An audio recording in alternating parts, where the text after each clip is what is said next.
صلون علی النبی یا ایہا الذین آمنوا صلوا علیہ وسلموا تسلیما الصلاۃ والسلام علیک یا رسول اللہ وعلی آلک واصحابک یا حبیب اللہ۔ قال اللہ تبارک و تعالی فی الکلام مجید والفرقان الحمید۔ بسم اللہ الرحمن الرحیم۔ سبحان الذی اسری بعبدہ لیلا من المسجد الحرام الی المسجد الاقصی الذی بارکنا حولہ لنریہ من آیاتنا۔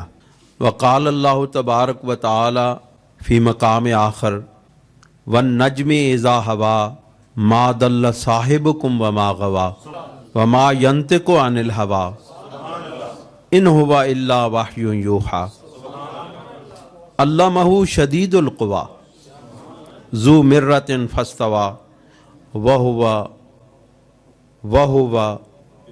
وہو بالافق الاعلی ثم دنا فتدلی فکان قاب قوسین او ادنی فاوحی الی عبدہ ما اوحی۔ صدق اللہ العظیم وصدق رسولہ النبی الکریم ونحن علی ذلک لمن الشاہدین والشاکرین۔ ان اللہ وملائکتہ یصلون علی النبی یا ایہا الذین آمنوا صلوا علیہ وسلموا تسلیما الصلاۃ والسلام علیک یا رسول اللہ وعلی آلک واصحابک یا حبیب اللہ۔ نہایت محترم بزرگوں، دوستوں، نوجوانوں، آج اہل ایمان کے لیے فخر کا مقام ہے، آج اہل ایمان کے لیے عزتوں کا مقام ہے، آج اہل ایمان کے لیے آبرو کا مرتبہ ہے کہ آج سرور دو عالم صلی اللہ علیہ وآلہ وسلم کی وجہ سے اہل ایمان کو اللہ رب العزت کے محبوب صلی اللہ علیہ وآلہ وسلم کو شرف ملاقات بخشا گیا، اور اس شرف ملاقات سے امت مصطفیٰ کو مستفیض کیا گیا۔ علامہ اقبال رحمۃ اللہ علیہ نے اس مضمون کو بڑے خوبصورت انداز میں پیش کیا۔ آپ فرماتے ہیں کہ وہ حرف راز کہ مجھ کو سکھا گیا ہے جنوں، وہ حرف راز کہ مجھ کو سکھا گیا ہے جنوں، خدا مجھے نفس جبریل دے تو کہوں، خدا مجھے نفس جبریل دے تو کہوں۔ کیا کہیں کہ عجب مزہ ہے مجھے لذت خودی دے کر، عجب مزہ ہے مجھے لذت خودی دے کر، وہ چاہتے ہیں کہ میں اپنے آپ میں نہ رہوں۔ عجب مزہ ہے کہ لذت خودی دے کر وہ چاہتے ہیں کہ میں اپنے آپ میں نہ رہوں۔ اور پھر کہتے ہیں جو اس بات کا نچوڑ ہے کہ سبق ملا ہے معراج مصطفیٰ سے مجھے، سبق ملا ہے معراج مصطفیٰ سے مجھے کہ عالم بشریت کی زد میں ہے گردوں، کہ عالم بشریت کی زد میں ہے گردوں۔ سبحان الذی اسری بعبدہ لیلا من المسجد الحرام الی المسجد الاقصی۔ پاک ہے وہ ذات جو اپنے بندے کو سیر پر لے گئی، اپنے بندے کو سیر پر لے گئی، کہاں سے کہاں تک فاصلہ بھی بتا دیا، بندے کو سیر پر لے گئی من المسجد الحرام الی المسجد الاقصی، مسجد حرام سے مسجد اقصی تک۔ دوستو، یہاں ایک سوال پیدا ہوتا ہے کہ اللہ رب العزت قادر مطلق ہے، محبوب کریم کا رب ہے، خالق ہے، مالک ہے، تمام اختیارات رکھتا ہے۔ وہ اپنے محبوب کو یہ حکم دے سکتے تھے رب ذوالجلال کہ اے میرے محبوب آپ مسجد حرام سے مسجد اقصی کی طرف تشریف لے جائیے، یہ ہمارا حکم ہے، لیکن اللہ رب العزت نے کہا پاک ہے وہ ذات جو اپنے بندے کو لے گئی، اپنے ساتھ لے کے گئی۔ اللہ نے حکم نہیں دیا کہ اے میرے محبوب آپ مکہ معظمہ سے مسجد اقصی کی طرف تشریف لے جائیے تاکہ اب ہم آپ کو وہاں کے انوارات اور تجلیات اور آیات الہی دکھائیں۔ اللہ نے فرمایا سبحان الذی، پاک ہے وہ ذات۔ اب سبحان الذی، پاک ہے وہ ذات، وہ کیا ہے کہ تقدیس کی حامل ہے وہ ذات، تنزیہ کی حامل ہے وہ ذات۔ اور تنزیہ وہ ہوتی ہے جو تشبیہ سے پاک ہو، جو مثل سے پاک ہو، جو مثال سے پاک ہو۔ تشبیہ کس کو کہتے ہیں؟ مثل کو، مثال کو۔ اور تنزیہ کس کو کہتے ہیں؟ جو مثل سے بھی پاک ہو، جو مثال سے بھی پاک ہو۔ اس کی وجہ یہ ہے اللہ رب العزت یہاں پر اپنی تقدیس، اپنی تنزیہ کو کیوں لا رہے ہیں؟ اللہ رب العزت اس لیے لا رہے ہیں کہ اے لوگو، جب کوئی ہماری مثل نہیں ہے، ہماری مثال نہیں ہے، تو پھر جو بندے کو لے کے جانا ہے اس طرح کوئی اور لے کے جا ہی نہیں سکتا جس طرح ہم لے کے جا رہے ہیں۔ اس طرح کوئی نہیں لے کے جا سکتا۔ یہ وہ ذات ہے جس کی کوئی مثال نہیں ہے۔ اگر کوئی مثال ہوتی، اگر تشبیہ ہوتی، اگر کوئی مثل ہوتا تو اس طرح کا کوئی اور کام کرتا۔ جب اس کی کوئی مثال نہیں ہے، کوئی اس کی تشبیہ نہیں ہے، اس لیے اب اللہ رب العزت کے علاوہ کوئی اور اس طرح کا کام کر نہیں سکتا۔ وہ اپنے بندے کو لے کر گیا ہے، اب کوئی اور ہو جو اس کی مثال ہو تو پھر کسی اور کو لے کے جائے۔ اس لیے وہ اپنے محبوب کو لے کے گیا، اب اس کے علاوہ کسی اور کو لے جا ہی کوئی نہیں سکتا۔ یہ شان واحد اور الگ میرے محبوب صلی اللہ علیہ وسلم کی ہے کہ معراج اگر ہوئی ہے تو تنزیہ کے ساتھ معراج کرائی گئی ہے، تنزیہ والے رب نے معراج کرائی ہے۔ اب اور کسی کے حصے میں معراج آ ہی نہیں سکتی ہے۔ یہ الگ معجزہ ہے میرے محبوب کا، یہ شان ہی نرالی ہے میرے محبوب کی، یہ عظمت ہی نرالی ہے میرے محبوب کی۔ ہزاروں لاکھوں انبیاء علیہم السلام اس دنیا میں تشریف لائے، بڑے بڑے اولو العزم اس میں دنیا میں تشریف لائے انبیاء کرام، بڑے بڑے معجزات عطا کیے گئے، لیکن یہ معجزہ کسی کو نہ دیا گیا، نہ دیا جا سکتا ہے، نہ کہ اس کو دیا جائے گا۔ دوستو، معراج 3 طرح کی ہے اور سرکار کی معراج 3 طرح کی ہے۔ سرکار کی معراج کی 3 جہتیں ہیں، 3 پہلو ہیں، 3 مقامات ہیں معراج کے، 3 مراتب ہیں۔ پہلا مرتبہ اسراء کا ہے، سیر کا، اور یہ اسراء جو ہے یہ عبد کے ساتھ جڑی ہوئی ہے۔ یہ مقام بشریت کا اور مقام عبدیت کا مرتبہ ہے۔ اس لیے اللہ نے کہا کہ سبحان الذی اسریٰ بعبدہ، یہاں پہ بشریت کا مرتبہ بلند ہوا۔ اسراء میں، اسراء کیا ہے؟ مسجد حرام سے مسجد اقصیٰ تک کا جو سفر ہے، جو سیر ہے۔ اب سیر کرانے کس لیے لے کے جاتے ہو بچوں کو؟ ان کو مقامات دکھانے کے لیے، ان کو اللہ کی نشانات دکھانے کے لیے، اللہ رب العزت کی جو خوبصورت مقامات۔ اور اب جو ظاہر ہے، دیکھیں ایک بات عرض کروں، میرے اور آپ کے لیے ہر چیز کا ظاہر ہے، کسی کسی کو اس کا باطن نصیب ہوتا ہے، لیکن اللہ والوں کے لیے اللہ رب العزت کے ہر ظاہر کے اندر ایک باطن ہے، بلکہ ہر باطن کا ایک باطن ہے۔ اللہ رب العزت کے جو بندے ہیں ان کے لیے ہر ظاہر کا باطن ہے اور ہر باطن کا باطن ہے۔ میں اور آپ جب کسی چیز کو دیکھتے ہیں، کسی چیز کو ملاحظہ کرتے ہیں، تو ہم اس کو ظاہراً دیکھتے ہیں کہ یہ گھاس اگی ہوئی ہے، یہ خوبصورت پہاڑ ہیں، یہ خوبصورت نظارے ہیں، لیکن اللہ والے اس گھاس کے اگنے کے جو مقاصد ہیں ان کو جانتے ہیں، اور جو پہاڑ جو خوبصورت بنائے گئے ہیں، جس کے لیے بنائے گئے ہیں، جس مقصد کے لیے بنائے گئے ہیں، اس باطن سے واقف ہیں۔ اب اللہ رب العزت کے محبوب کی یہ جو سیر تھی، یہ کوئی دنیا کے لحاظ سے سیر نہیں تھی، یہ باطن البطون کی سیر تھی۔ زمین کے خزانے میرے محبوب کو دکھائے جا رہے تھے، زمین کے خزانے میرے محبوب کو ملاحظہ کرائے جا رہے تھے کہ اے میرے محبوب یہ بھی تیرے ہیں، یہ بھی تیرے ہیں، یہ بھی تیرے ہیں۔ پھر اس زمین کے اندر چھپے ہوئے سب سے جو بہترین خزانے ہیں، جو عظیم الشان خزانے ہیں، وہ اللہ کے محبوب بندے ہیں۔ اللہ رب العزت کو ان کو لے کے گئے۔ اللہ رب العزت جب ان کو لے کے گئے تو پھر کیا ہوا؟ پھر ان کو یہ بتایا گیا کہ اے میرے محبوب یہ بھی تیرا غلام ہے، یہ بھی تیرا غلام ہے، یہ بھی تیرا غلام ہے، یہ چھپے ہوئے خزانے بھی سب تیرے ہیں۔ ہاں سب جی سب، میں بس اس تفصیلات میں نہیں جاتا، تھوڑے تھوڑے بات کرتا ہوں، آپ جو ہے نا پریشان نہیں ہونا، آہستہ آہستہ میں بات کرتا ہوں۔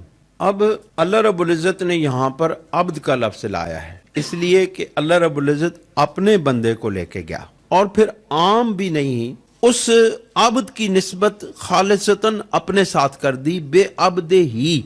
علامہ صاحب اس جگہ پر فرماتے ہیں کہ عبد دیگر، عبد ہو چیز دیگر، عبد دیگر، ہاں عبد اور ہے، عبد ہو اور ہے۔ علامہ صاحب فرماتے ہیں عبد دیگر، عبد ہو چیز دیگر، این سراپا انتظار او منتظر۔ یہ بندہ جو ہے یہ سراپا انتظار ہے، یہ خود انتظار کرتا ہے، اے میرے رب ذوالجلال اپنے جلوے دکھا، اپنے حجابات اٹھا، اپنے حجابات سے ذرا پردے ہٹا کے میں تجھے دیکھوں، تیرا دیدار کروں۔ لیکن او منتظر یہ ہے کہ اے اللہ رب العزت کہتا ہے اے میرے محبوب آ، میں نے حجابات اٹھا دیے ہیں، آ تو میرے آغوش رحمت میں آ کہ میں تجھے اپنا دیدار کروں۔ عبدہو کو وہ لے کر کے مسجد حرام سے مسجد اقصی تک لے کے گیا، اسرا بعبدہی، اپنے بندے کے ساتھ، وہ اپنے بندے کو ساتھ لے کے گیا۔ اب جو رب ذوالجلال اپنے بندے کو ساتھ لے کے جا رہا ہے، اس بندے کی عظمتوں کا کون اندازہ کر سکتا ہے؟ اس بندے کو روک کون سکتا ہے؟ اگر کوئی کہے کہ معراج نہیں ہوئی، اگر کوئی یہ عقیدہ رکھے کہ معراج نہیں ہوئی، حضور نبی کریم صلی اللہ علیہ وسلم کو یہ شرف نصیب نہیں ہوا، تو یہ وہ بے شک اس پہ اصرار کرتا رہے، بے شک اس پہ اڑا رہے، لیکن اللہ رب العزت تو اس کی سوچ کا محتاج نہیں ہے، وہ بندہ اللہ رب العزت کے حکم کا محتاج ہے۔ دوستو یہ مقام بشریت کا مرتبہ ہے، پہلی معراج جو مقام بشریت کے ساتھ ہوئی۔ ابدیت کے مرتبے کو بلند کرنے کے لیے اللہ رب العزت نے اپنے محبوب کو رات کے چند لمحات کے اندر ایک مقام سے دوسرے مقام تک لے کے گئے۔ جب سرکار دو جہاں صلی اللہ علیہ وآلہ وسلم نے مکہ شریف میں اعلان کیا کہ معراج سے میں واپس لوٹا ہوں، تو سب نے انکار کیا، کفار اس کا مذاق اڑانے لگے۔ حضور علیہ السلام کا دل بہت رنجیدہ ہوا کہ اللہ رب العزت نے مجھے اتنا بڑا معجزہ عطا فرمایا ہے اور میرے دشمن میرے اس معجزے کو تسلیم کرنے سے انکاری ہیں۔ تو سرکار دو جہاں صلی اللہ علیہ وسلم کے ایک غلام ہیں، جب ان کو یہ خبر ہوئی، جب ان کو کہا گیا کہ آپ کا جو محبوب ہے، انہوں نے یہ فرمایا ہے کہ میں آج رات مسجد حرام سے مسجد اقصی تک گیا، پھر وہاں سے اللہ رب العزت مجھے آسمانوں تک لے گیا، پھر میں لامکان تک گیا، تو کیا یہ بات درست ہے؟ انہوں نے کہا جی کہ میں اس بات کی تصدیق کرتا ہوں کہ یہ بات درست ہے۔ اور یہ بات کس نے ارشاد فرمائی؟ افضل البشر بعد الانبیاء سیدنا ابو بکر صدیق۔ اب کوئی صدیق اکبر رضی اللہ تعالیٰ عنہ کو حضور صلی اللہ علیہ وسلم سے جدا کرنا چاہے تو وہ کہاں کہاں کرے گا؟ کسی جگہ بھی جدا نہیں کیا جا سکتا۔ ہر جگہ تو حضور علیہ السلام کی تصدیق کے لیے، آپ کی تائید کے لیے، آپ کی مدد کے لیے، آپ کی حمایت کے لیے جب کوئی بھی نہیں کھڑا ہوا تو صدیق اکبر کھڑے تھے۔ تو سیدنا صدیق اکبر رضی اللہ تعالیٰ عنہ نے فرمایا میں چونکہ اس سے بھی بڑی بات پر ایمان لائے، انہوں نے کہا تیرے پاس دلیل کیا ہے؟ انہوں نے کہا میں اس سے بڑی بات پر جب کہ ایمان لا چکا ہوں کہ حضور علیہ السلام اللہ کے نبی ہیں، تو پھر تو یہ بات کوئی بات ہی نہیں ہے جب رسول اللہ صلی اللہ علیہ وسلم کہیں کہ میں اتنے بلندیوں پر چلا گیا۔ نبوت تو بذات خود ایک بہت بڑا بلند مقام ہے۔ یہ اس وجہ سے ہوا کہ بشریت کے مقام اور مرتبے کو بلند کیا جائے، اور جب وہ فیض، نبوت کا فیض، معراج سے جو فیض حاصل ہوا، وہ جب بندوں کو پہنچانے کی ضرورت پیش آئے، جب بندوں کو فیض پہنچایا جائے تو اس مقام بشریت کے ذریعے پہنچایا جائے، کیونکہ یہ اس کی بندے کی استعداد کے ساتھ مطابقت رکھتا ہے۔ کہ جب معراج کے جو فیوزات، برکات، انوارات اور تجلیات سرکار دو جہاں صلی اللہ علیہ وسلم کو حاصل ہوئے تھے، جب وہ بندوں تک پہنچانے مقصود ہوں تو پھر حضور علیہ الصلوۃ والسلام کے اس مقام بشریت سے بشریت کے مطابقت رکھتا ہے، چونکہ بندہ تو اس مقام پر آ کر حضور علیہ الصلوۃ والسلام اپنے ان انوارات اور تجلیات کو اپنے بندوں کے سینوں کو منور کرنے کے لیے تفویض کرتے ہیں، تقسیم کرتے ہیں۔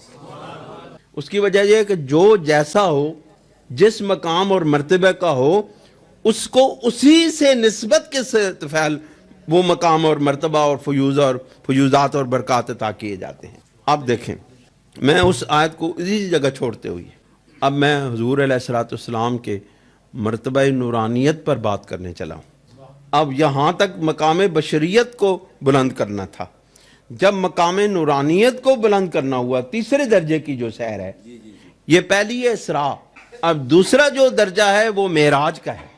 اب وہ پہلے کا جو سلسلہ تھا وہ اسراء کا تھا، اب یہاں جو اگلا مرحلہ شروع ہوا ہے یہ معراج کا سلسلہ ہے۔ اب دوسرا درجہ کیا ہوا؟ دوسرا درجہ حضور سرور دو عالم صلی اللہ علیہ وسلم کے مقام نورانیت کے ساتھ مطابقت رکھتا ہے، اس لیے کہا گیا وَالنَّجْمِ إِذَا هَوَىٰ۔ اب پہلے مثال دی گئی بندے کی بعبدہ ہی، اب یہاں اللہ رب العزت نے بندے کا جو نسبت ہے، جو بندگی کی نسبت ہے، اس کو پیچھے کیا۔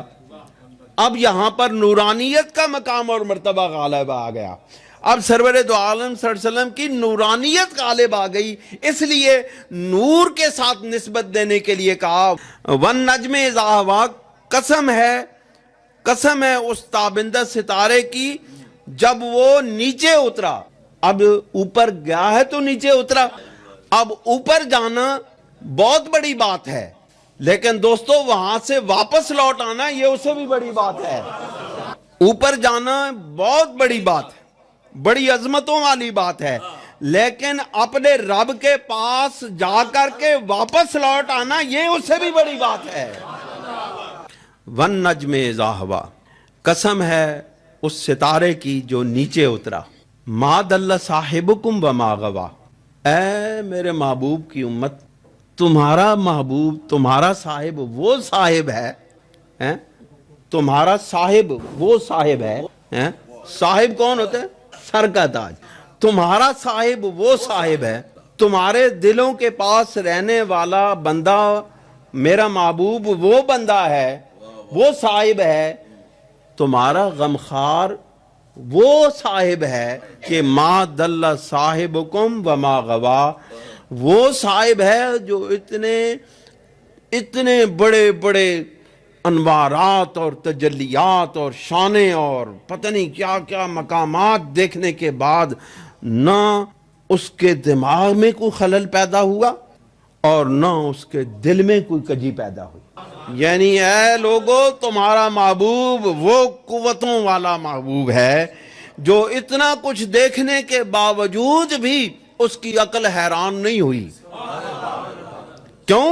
اس کی وجہ یہ ہے، جو بات مجھے سمجھ آئی ہے وہ یہ ہے کہ یہ میرا محبوب تو یہ پہلے سب کچھ دیکھ چکا ہے، میرے محبوب کے سامنے تو یہ سب کچھ پیدا کیا گیا، سب کچھ بنایا گیا، اب ایک بار جب دیکھ چکا ہے تو دوسری بار دیکھنے میں کیا حیرانی ہے۔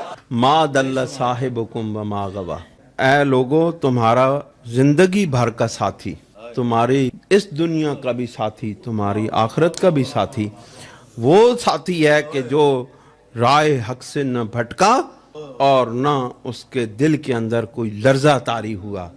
وہ اتنے مضبوط دل کا اور اتنی طاقتور آنکھوں کا مالک ہے جو سب کچھ دیکھ کے بھی ایک گھونٹ کی طرح پی گیا۔ سب کچھ دیکھ کے اگر کوئی اور دیکھتا، اگر وہ کمالات، وہ تجلیات جو سرکار نے دیکھی ہیں اور ایک گھونٹ پانی کی طرح پی گئے ہیں اور جذب کر گئے ہیں، اگر کوئی اور دیکھتا تو اس کا دماغ پھٹ جاتا اور اس کا دل پھٹ جاتا، لیکن سرکار کا ظرف اتنا بڑا ہے، سرکار کا ظرف اتنا بڑا ہے، سرکار کا ظرف اتنا بڑا ہے کہ ساری کائنات کو ایک گھونٹ کی طرح پی گئے اور پتہ بھی نہیں چلا کہ سرکار اتنے بڑے مقام اور مراتب پہ چلے۔ اور جو کچھ میرے محبوب نے دیکھا جو کچھ میرے محبوب نے ملاحظہ کیا یہ اگر تمہیں بتانے سب کچھ تفصیلات بتانے پر آئے تو تم برداشت بھی نہ کر سکو، اس لیے اللہ نے فرمایا کہ وما ینطق عن الہوا، کہ میرا محبوب وہ محبوب ہے جو اپنی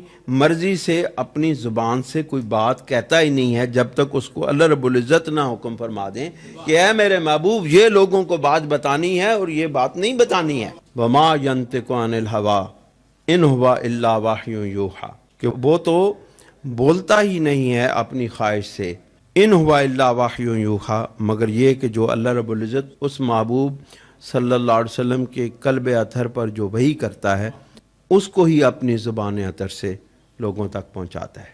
اب ایک اور مرتبہ ہے مرتبہ اعراج، ایک ہے اسراء، ایک ہے معراج، ایک ہے اعراج، 3 مراتب ہیں۔ پہلا مرتبہ اسراء کا مقام عبدیت کے ساتھ، مقام بندگی کے ساتھ وابستہ ہے۔ دوسرا مرتبہ جو مقام نورانیت کے ساتھ مرتبہ ہے اس کو معراج کہتے ہیں، اور تیسرا مرتبہ مقام اعراج کا ہے جو لامکان سے اوپر ہے۔ پہلا اسراء جو ہے وہ مسجد حرام سے مسجد اقصی تک ہے، معراج جو ہے وہ مسجد اقصی سے عرش اولی تک ہے۔ یہ معراج کا، یہ نورانیت کا مقام اور مرتبہ ہے، یعنی جو سرکار دو جہاں صلی اللہ علیہ وسلم مسجد اقصی سے لے کر کے عرش اولی تک کا جو سفر ہے وہ نورانیت کے مقام اور مرتبے کے ساتھ مطابقت رکھتا ہے۔ یہ اس لیے ہے تاکہ نورانی مخلوق کو حضور علیہ الصلوۃ والسلام کے فیوضات اور برکات سے نوازا جائے۔ اب اس سے اوپر جو مقام اعراج ہے، مقام اعراج جو ہے، کیا پہلا یاد کریں میرے ساتھ، یاد کیا کریں، یہ باتیں بہت کم لوگوں کو معلوم ہوتی ہیں۔ مقام اسراء مقام عبدیت کے ساتھ مناسبت رکھتا ہے، مقام معراج نورانیت کے ساتھ مطابقت رکھتا ہے، اور مقام اعراج جو ہے یہ مقام حقیقت محمدیہ کے ساتھ تعلق رکھتا ہے۔ حقیقت محمدیہ کیوں؟ بشریت کا مقام مسجد اقصی تک رہ گیا، مسجد اقصی سے عرش اولی تک مقام نورانیت کے فیض سے سفر ہوا، اور عرش اولی سے سارے مقامات نیچے رہ گئے، حقیقت محمدیہ اوپر چلی گئی۔ کیوں کہ وہاں پر لا مکان ہے، اور لا مکان پر باقی ساری چیزیں پیچھے رہ جاتی ہیں، بشریت بھی پیچھے رہ جاتی ہے، نورانیت بھی پیچھے رہ جاتی ہے، اور صرف حقیقت محمدیہ اوپر جاتی ہے۔ اگر نورانیت اوپر جا سکتی تو پھر فرشتے کو بھی حق ہوتا کہ وہ بھی اوپر جائے۔ فرشتہ کیوں نہیں اوپر گیا؟ جبرائیل نے کہا تھا کہ میرے پر جلتے ہیں یا رسول اللہ، میں اس سے اوپر جاؤں۔